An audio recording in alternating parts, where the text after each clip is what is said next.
Je vais vous raconter un peu l'histoire pour ceux qui n'ont pas suivi. Je crois que ça a démarré lundi où il y a eu ce tweet qui est sorti M6 qui transforme la chaîne Golden Moustache en M6 sans pression. Comme ça, t'as 3,5 millions de personnes abonnées d'office au compte YouTube. Trop malin. Ça va M6 Group, on vous dérange pas. Et effectivement, du coup, le handle avec les 3,5 millions d'abonnés et les 332 vidéos de Golden Moustache qui, on va pas se mentir, font des millions de vues et des millions d'abonnés, ont été récupérés dans le plus grand des calmes par M6 avec en plus un arrobas dégueulasse. On dirait vraiment un hack. M6 underscore officiel. C'est vrai qu'on dirait underscore. Vraiment un hack, hein, c'est affreux. Hein. Et la bannière Etchebest friendly là-dessus. Et ils ont posté 2-3 teasers d'émissions en scred et on s'en est rendu compte. Alors moi, à l'époque, j'ai cliqué et de mon côté, j'avais encore la PP de Golden Moustache en cache. Donc c'était très rigolo. Il y a certaines personnes qui avaient M6 et Golden Moustache en cohabitation. Et s'en est suivi une grosse vague d'indignation sur Twitter. Vous vous doutez bien. Ça a fait beaucoup de bruit. Regardez, beaucoup de retweets. Et il y a des grands créateurs, notamment Julien Josselin, évidemment, qui a pris la parole, un des premiers concernés parce qu'il a créé beaucoup de contenu pour Golden, et il a premier tweet, il a râlé, et deuxième tweet, il a dit petite mise à jour, j'ai fait passer le message aux personnes en charge chez M6 pour leur expliquer l'écœurement que ça suscitait chez les spectateurs et les personnes ayant participé au projet à suivre. En gros, pour résumer, la phase 1, c'est ils ont pris un énorme shitstorm M6 officiel d'avoir fait ça. Donc on reparlera en fin de news pourquoi les chaînes font ça et quelle est la strat, et voir si on a d'autres exemples, mais je vous donne tout de suite le dénouement de cette histoire. Vous avez montré donc M6 Pro, encore un autre compte, qui a fait un communiqué de presse disant la chose suivante: vous avez montré un attachement exceptionnel à Golden Moustache que le groupe M6 est très fier d'accompagner depuis 2012. Nous avons écouté et nous allons remettre la page YouTube Golden Moustache telle qu'elle était. C'est également l'occasion pour nous de réfléchir à l'élaboration de nouveaux projets dans l'ADN de la marque, bien sûr, à Neuilly-sur-Seine le 18 juillet. Donc ils ont fait un gros retour arrière en mode oups, on est en train de se taper la honte, et ils ont remis la chaîne Golden Moustache telle qu'elle. Donc on peut boucler là-dessus et on va voir s'ils l'ont vraiment fait. Effectivement. Ah, Golden Moustache M6. Et le arrobas est resté M6 officiel. Voilà. Et donc je m'étais désabonné. Moi, j'avais fait mon geste citoyen. Je m'étais désabonné. Il y a encore les pubs pour ça déménage de M6. Il y a encore les espèces de teasers, mais si vous scrollez, vous avez encore les Golden Moustache juste en bas. Et du coup, cette histoire un peu bizarre. Sachez juste pour info que M6 possède Golden Moustache depuis le début, donc ils ont tous les droits là-dessus de faire. Depuis le début. Ouais, Golden Moustache dès le jour 1, c'était financé par M6 en fait. Donc ça, c'est peut-être des infos que tout le monde n'a pas, donc je les redis pour poser les trucs. Golden, ça a été financé par M6 dès le début. Juste Golden Moustache, c'est mort depuis plusieurs, je sais pas, semaines, mois, années. Il y a plus rien qui s'y produit, mais ça appartient toujours à M6. Et là, ils ont tenté leur petit move des vacances d'été classiques. Ça va passer en scred, mais Twitter n'a pas laissé passer ça. Et du coup, je voulais en discuter avec vous pour avoir votre avis sur déjà toute l'histoire dans un premier temps, et dans un second temps, peut-être comparer ça à d'autres anecdotes qui ont pu arriver dans le monde d'internet. Je pense notamment à l'époque des pages Facebook. Si toi aussi t'aimes bien porter des tongs qui se transformaient en Marlboro officiel d'un coup, d'un seul, quoi.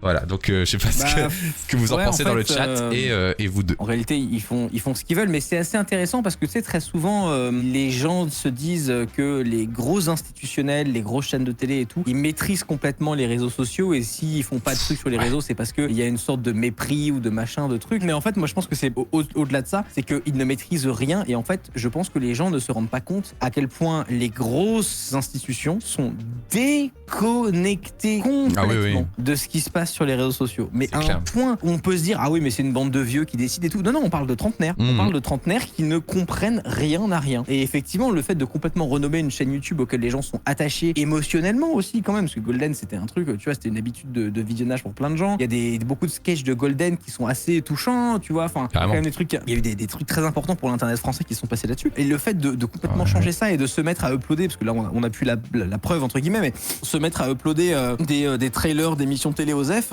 Vous pouvez le voir à l'écran, là, c'est que des trucs qui ont marqué Internet. Le fantôme de merde de Suricat, la vie sexuelle des jeux vidéo qui a fait même un buzz dans le monde entier, le rap old versus new, les super-héros, c'était des vidéos qui marquaient Internet il y a 10 ans, tu vois. Et ils les ont complètement zappés comme ça. Donc c'est vrai qu'il y a eu un genre de soulèvement d'Internet qui était assez, du coup, un petit peu émouvant. Tout le monde s'est mis contre M6, et en effet, là, c'est retour à la normale. Alors oui, retour à la normale, mais bon, ça change pas grand-chose. Mais le truc, c'est que je pense que n'importe quel youtubeur de 16 ans dans sa chambre gère mieux sa chaîne YouTube que les grandes institutions. Je suis d'accord avec toi. Ouais, c'est ça, parce que Itsuru dans mon chat kick dit c'est pour gratter les vues et les abonnés et du coup la hype de la chaîne pour être plus visible. Mais n'importe qui travaille dans ce milieu depuis plus de 5 mois t'aurait dit c'est complètement débile. Personne ne va suivre, quoi. Pour reprendre la méta YouTube, aujourd'hui, avoir beaucoup d'abonnés, ça joue un petit peu, mais c'est pas ça qui vont faire que ton teaser de Objectif Top Chef, il va devenir à 5 millions de vues en un jour, tu vois, c'est pas ça. C'est ça, et surtout moi ce que je trouve au final assez triste, c'est que je pense sincèrement, au fond de moi, mais il faut vraiment aller au fond, M6 aurait sa place sur les réseaux sociaux en mode un peu cool, un peu sympa, genre, parce que en fait, ce qui est assez marrant, c'est que paradoxalement, il y a des contenus qui sont créés par ces chaînes qui sont très populaires, mais sur des formats que la chaîne ne maîtrise pas.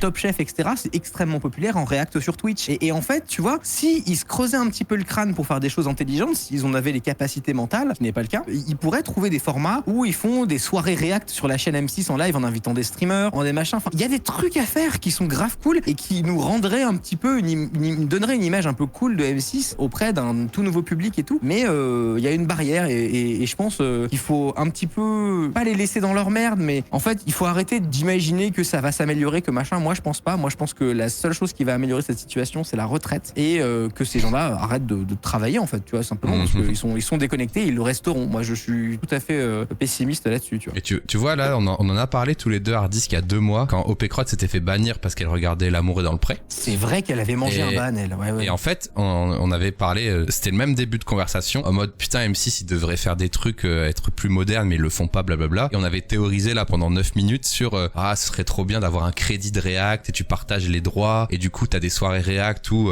M6, elle fait un partenariat avec un streamer pour lancer le premier épisode. Et du coup, c'est open bar sur Twitch pour regarder. Du coup, ça donne envie aux gens de regarder. Et on disait que les chaînes, elles comprenaient pas que leur programme, à regarder tout seul dans son salon, c'était pas intéressant. À regarder avec Opécrotte, c'était intéressant et ils s'en rendent pas compte, tu vois. Alors, c'est que j'ai une update depuis ça, qui peut-être intéresser les gens. Malheureusement, je pourrais pas vous donner ma source parce que je me ferais assassiner. Mais il y a eu des discussions entre M6 et des streamers. J'ai eu vent de discussions auxquelles M6 avait répondu, je cite, quand on leur disait, ah, mais vous savez, le React, c'est hyper populaire, faudrait faire un truc et tout. La réponse de M6, c'était non, ça n'existe pas. Bah, c'est abusé. Mais tu vois, dans le chat, les gens disent, ouais, Domingo, il l'a fait avec Netflix, Tartin avec RMC. En fait, il y a plein de deals qui se font avec les plus gros créateurs, mais vraiment, j'allais dire sous le manteau, pas vraiment, mais à la poignée de main, one-to-one, parce qu'en fait, ils vont chercher, ils discutent, etc. T'as eu Rivenzi qui a React un reportage de France 3 pendant toute la semaine.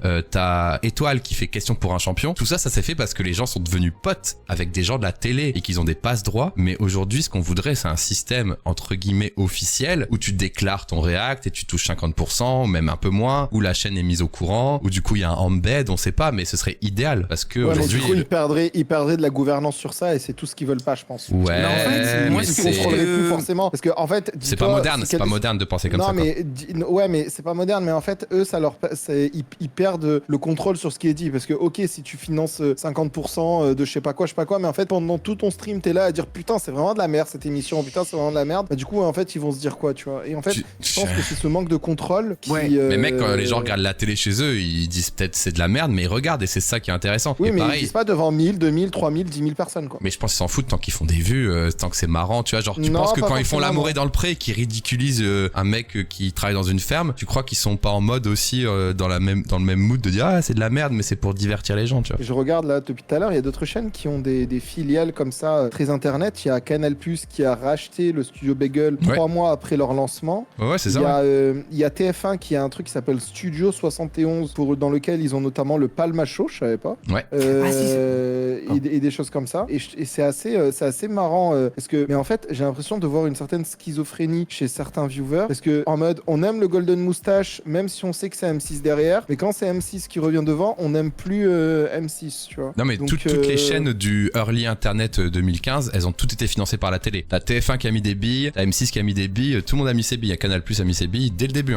Comment tu crois qu'ils ont eu des budgets comme ça de fou d'un coup pour faire des sketchs de dingue avec 15 caméramans? Ouais, c'est assez fou, mais du coup, t'as tous ces studios, toutes ces chaînes qui rachètent de plus en plus de youtubeurs et de chaînes, mais il y a vraiment cette tendance aujourd'hui, notamment aux États-Unis, de youtubeurs qui se font racheter leur chaîne. Ouais, et moi, je peux vous le dire, mais moi, j'ai déjà des médias qui m'ont approché pour me dire, est-ce que tu vends ta chaîne, tu vois? Et j'étais en mode, ah bon? Ça existe. Donc ouais, c'est un délire, quoi. Ouais, mais tu vois, à l'époque où tout sur les réseaux sociaux, tu peux faire des remixes sur YouTube Short, sur TikTok et tout, ne pas vouloir se faire React, ça reste pas moderne. Ouais, c'est juste pour répondre à ça tout à l'heure. Oui, et c'est à ça en fait que je voulais répondre à ce que tu disais, Diffun, qui est intéressant. C'est qu'en fait, tu disais, ouais, mais les chaînes, elles veulent pas perdre le contrôle. Et en fait, moi, j'ai un peu les pieds entre les deux mondes parce que je fais un petit peu de consulting dans des grosses boîtes. Et en fait, très souvent, ce que je leur dis, parce que j'ai exactement cet argument qui m'est sorti très souvent de la part de gens plus vieux, tu vois, qu'on aime ne serait-ce que la quarantaine, pas forcément très vieux, tu vois. Mais et en fait, ce que je leur dis, ce que je pense qu'est la réalité, c'est que ils ont peur de perdre le contrôle sur leur contenu, mais ce qu'ils comprennent pas, c'est qu'ils l'ont déjà perdu en fait.